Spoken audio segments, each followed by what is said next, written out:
Come to Asher Eternity time.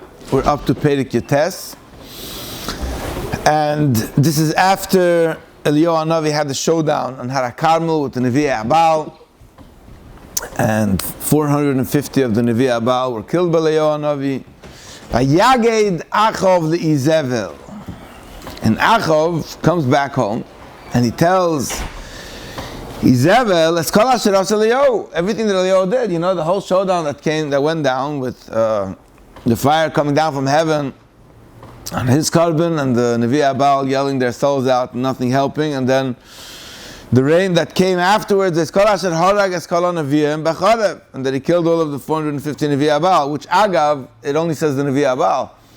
The Nevi of the other Avodah Zarah, the Asherah, it seems like this, that the Baal was the male idol, and Achav was in charge of those. Izeva was in charge of the Asherah, and she didn't let her Nevi'im come along, so they were saved, quote unquote. She was boss on Achav, huh? Yeah, big time. Big time. Vatishlach Izevel malach Eliyahu leimor. So Izevel sends a shliach to Eliyahu. Leimor, koyasun elikim v'cho yosifun, she threatens Eliyahu and she says, she swears b'lashon rabim. It says, "Koyasun Elohim v'cho yosifun ki cho'es." In the same time tomorrow, I'm going to send your soul to where you sent all the other souls. I'm going to send them along with you. Which is, again, this is very enigmatic. That on the one hand, you just witness how Eliyahu Hanavi brought down a fire from heaven. So instead of just taking stock and saying, hey, maybe Eliyahu Hanavi is right, we're going to blame Eliyahu Hanavi and we're going to kill him. Now, why she didn't just send somebody to kill him right away? And why did she warn him beforehand? The same messengers that she sent to warn him, she could have killed him. Why did she have to? Why? What's this? It seems like she was afraid enough to actually try to kill Eliyahu Hanavi. She just wanted him out of the way. Maybe. Anyway, Eliyahu Hanavi understands that Izevel is after him to kill him. So he runs away.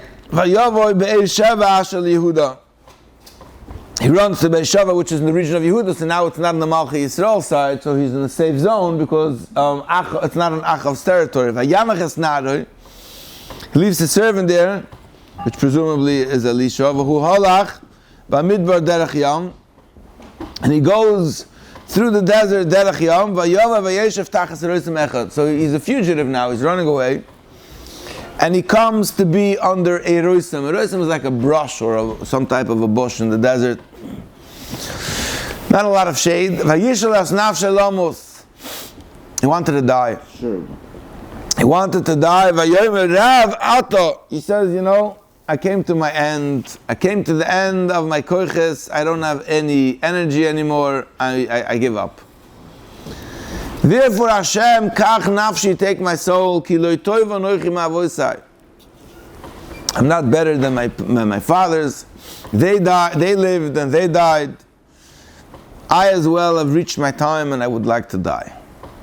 Now, B'pashta is the reason why Eliyahu Hanavi is in a state of yish, where he wants to give up, is because, you see later on from the Psukim, Eliyahu Hanavi was very upset that the Jewish people were serving idols. He just couldn't live it down. He couldn't live down, he was a kanoi.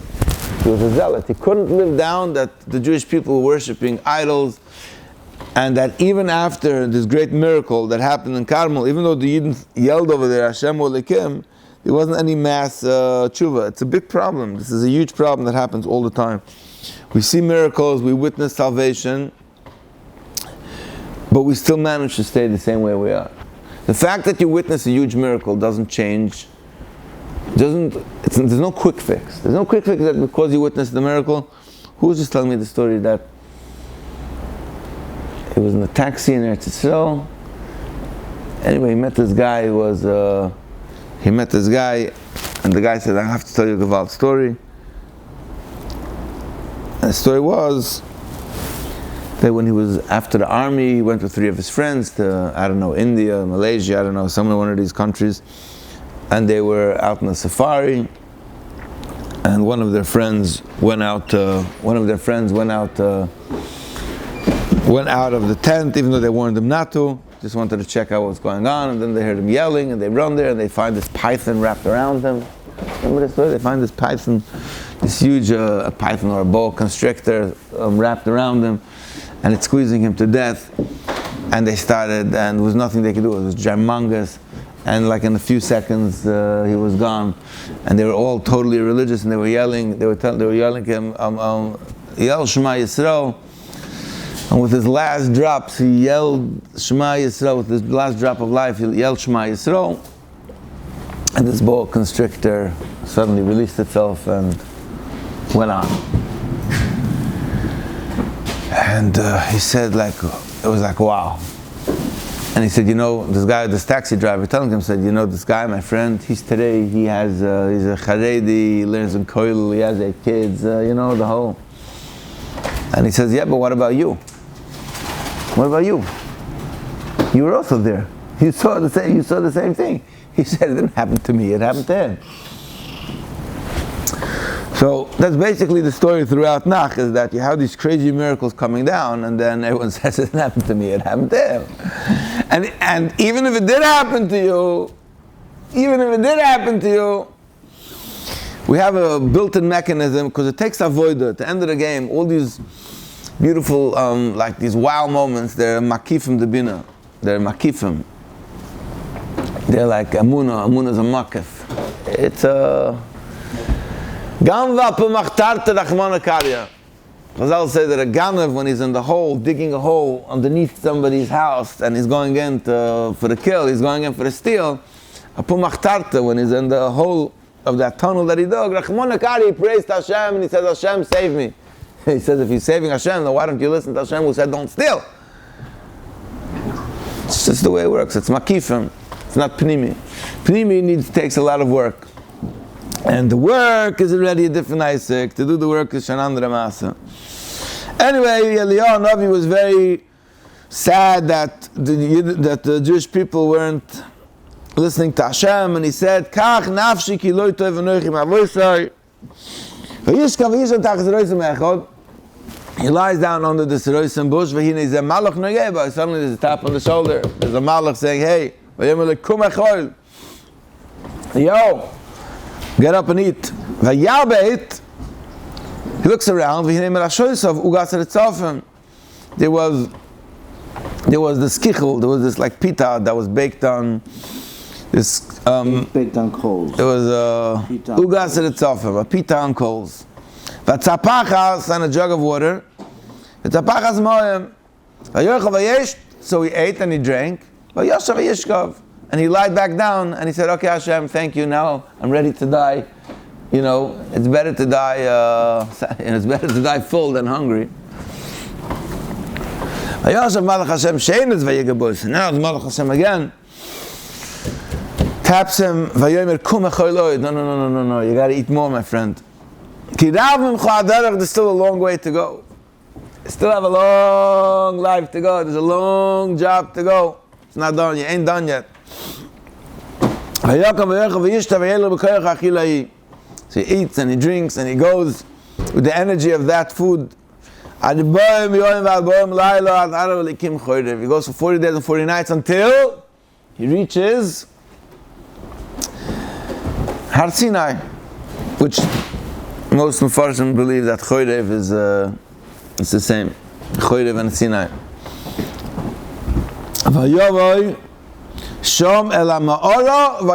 He comes into the cave and he rests there. So I was very curious. I never knew that there was a cave in Mount Sinai, in Har Sinai. You ever knew that there was a cave in Har Sinai? I never knew. Where did Moshe go? He went to a cave. A cave? I don't know if Moshe Rabbeinu says that Moshe Rabbeinu went in a cave. He says he went on top of the mountain. From the mountain he went up to heaven, whatever that means. But here it says that Eliyahu Hanavi went into a cave that was in Har Sinai. So I looked it up. So there's 2 places in Eretz Yisrael. There's a place like the Jewish site where there's the cave of Eliyahu. I'm not sure it's the same place. then the Christians have a site in the Sinai Peninsula, where over there they have the cave of Eliyahu. It's actually a very cool site over there, because just from the vantage point you see like you look down from Mount Sinai, you see like there's actually a place where multitudes of people could be gathered. So I don't know anymore when they say it's Christian sites, Jewish sites. I don't know who decides what's Jewish and what's Christian and which. There's so much politics and there's so much charosis in the middle that you never know anymore. But they're in Mount Sinai, or at least in one version of what Mount Sinai is, there's actually a cave in there that mamash fits the profile. Very cool. Regardless, he goes, Vayinei dvar Hashem elav. So Hashem appears to him, Vayomer lo malcha po Eliyahu. Hello. Shalom. Manashma. What are you doing here? Vayomer kano kinesi Hashem el ketzavakos. He says, I was a kanoi, I was a zealot for the name of God. And I had this whole showdown. Why? Ki azvu brischa b'nei Yisrael, because the Jewish people left your covenant. Esmiz b'choisecha rasu. They destroyed your altars. V'esneviyecha hargu b'charev. And your prophets they killed by the sword. V'yivaser ani levadi. And I remained alone. It's a very lonely feeling when you feel that you've remained alone and you're the last man standing, fighting for the cause. Vayavakshu as nafshi lekachta, and they want to kill me. Vayomer and Hashem, and the voice of Hashem told him, Teva madatov ha'or lefnei Hashem, go outside and stand in the mountain before Hashem.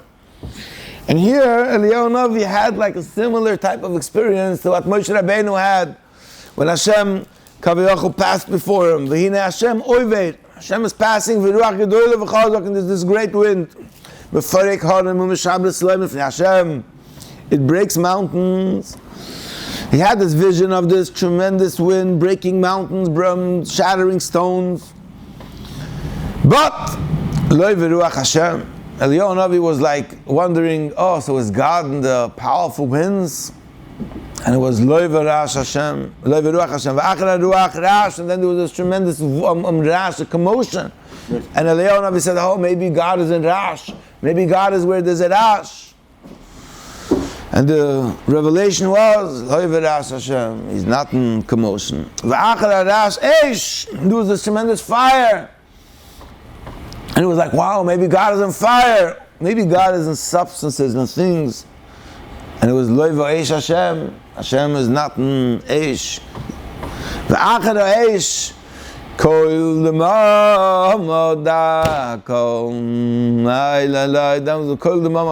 was a thin sound of silence. How did you translate it? The faint sound. The faint sound of silence. Thank you. It's very strange. Like you hear the sound of silence, it's like almost an oxymoron. You can't, if it's silent, then there's no sound. So how can you hear the sound of silence? Compared to the sound before, there's nothing there. Right. Regardless, it's an experience of silence. When he hears that sign of silence, he realizes that that's the revelation of Hashem, that Hashem reveals himself from silence, or from the absence of. Hashem reveals himself when it's in the absence of. Whenever there's things that make commotions or fire, it's not it. He hid his face in his talus, in his cloak. Just like Moshe Rabbeinu, and he went to stand Pesach Hamorah, and suddenly he had the same experience all over again. Again the voice came, so it's very interesting because he's having a double experience where Hashem is revealing himself that he's not here, he's not here, he's not here, he's not here. And then he realizes where Hashem is in the absence of. And then again it repeats itself. What are you here? Now it seems from the Mefarshim that what Hashem wanted Eliyahu Hanavi to realize, what he was trying to set him up, was that he should start being Melech Yosher. He should start defending the Jewish people. He should start being Olam Tzchos. He should start realizing that everything is from Hashem. The truth is that Eliyahu Hanavi himself told Hashem there by Harakarmel, he said that you're the one who caused their hearts to go astray. But Akapanim, you want Eliyahu Hanavi to realize that everything is from Hashem and that he should start being Melamed Zchus on the Yidden. But what happened was that Vayomer, he said the same thing again. They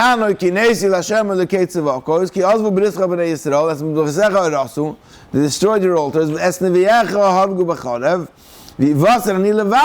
I remained alone. So he again repeats that he's done. And this is galus, this revelation that he had didn't transform him. So if you want to go on a little deeper level, really what Hashem was showing Eliyahu Hanavi is that just like, what's your taina on the Jewish people? What's your argument? That you made them a miracle and they didn't transform?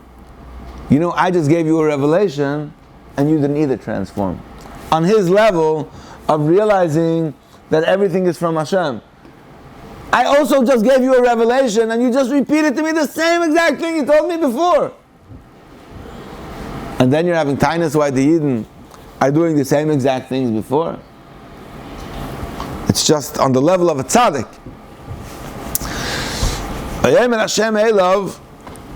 Hashem told him, I'm not going to take your soul now, even though you want to go. I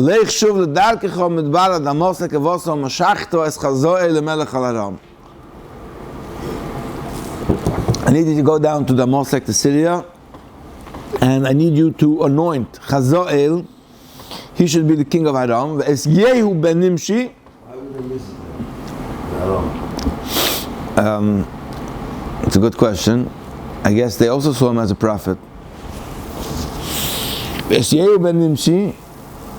He actually doesn't do all three. You'll see that actually Elisha is the one who follows through on two of them. It's Yehu ben Nimshi, who was a general in the army of Achav, Timshach lemelech al Yisrael, him anointed to be king al Yisrael. V'es Elisha ben Shafat me'avel mechoyla, and Elisha ben Shafat Timshach lenavi tachtecha. So the only one who's actually going to do is Elisha. You're going to see how the story comes down through Elisha. But regardless, v'hoya nimlot, and God says v'hoya nimlot mecherev Chazael, those that are going to escape from the sword of Chazael, who he's going to begin a war against the Jews, Yamas Yehu. Yehu is going to kill him. V'nimlat mecherev Yehu, and whoever is going to run away from the sword of Yehu, Yamas Elisha. The point is, everyone is going to punish the Jews in their own way. Chazal with the battle, Yehu there's going to be a rebellion, and Elisha, through his giving musar, and through what we'll see later in the stories of Elisha, V'isharti v'Yisrael shivas alafim. Only 7,000 people are going to remain, when the Jewish people. Kol ha'birkayim asher lekaru l'Baal.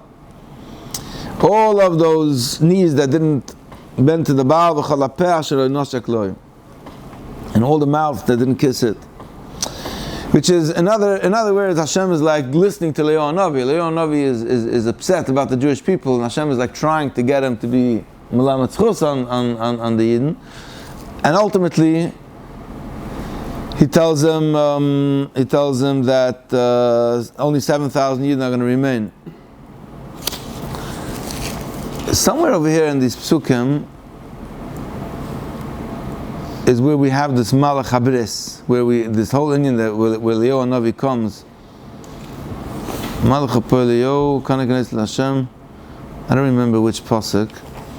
One of the psukim is where we have the whole thing where we say Malach Habris, where Eliyahu Hanavi was complaining that the Yidden aren't making bris milah, and Hashem made him be a Malach Habris, that he comes to every single bris milah. I don't remember right now which pasuk it was. This whole Indian of Eliyahu Hanavi coming to every single bris, and the Kisa Shel Eliyahu. These are the clean people. I'm not sure. Vayelech. Anyway, Vayelech Misham, Eliyahu Hanavi left there. Vayimtzes Elisha ben Shafat. So he sees Elisha ben Shafat, who choresh. So he's plowing the earth. Shnai Matzah Tzemadim. He has 12 oxen. The fun of V'hu b'shnai ma'aser, and he's in the back. So obviously, this is like correlating to the 12 Shvatim. Vayaver Eliyahu Elav, Eliyahu Hanavi goes to him, Vayashlich Adarte Elav. Hashem told him that he's going to appoint Elisha to be like his successor, to be a Navi. He takes his Adarta, he takes his talus, and he throws it over him, which means he took his makifim, he took his power, his energy that he had, and he threw it over him. And suddenly, Vayazev Esabaka, V'yoretzach Eliyahu. He runs after Eliyahu, but Eliyahu is walking away. Vayomer, and Elisha says, Rebbe, Rebbe, I want you to be my Rebbe. And he says, let me kiss goodbye to my father and my mother, and I'm going to come after you. Eliyahu told him, what do you want from me? I didn't ask you anything. I just gave you my adares. I just gave you my talus. If you want, you can give it back to me. He wanted to see if he really got it and if he was with him and he's loyal. So Elisha turned back. So he shechts one of the cows. He used one of the kalim. That means he officially signaled that he's done with being a farmer. He's done with agriculture. He's on a new plane now. He's now a prophet. He made a feast to celebrate. So everybody, he went and he followed Eliyahu, and he became Eliyahu Hanavi's servant. So he didn't go back to his parents. And maybe he went back to his parents and he said goodbye, and then whether or not Elisha went back to kiss his parents. From that moment onward, he used to be mere farmer from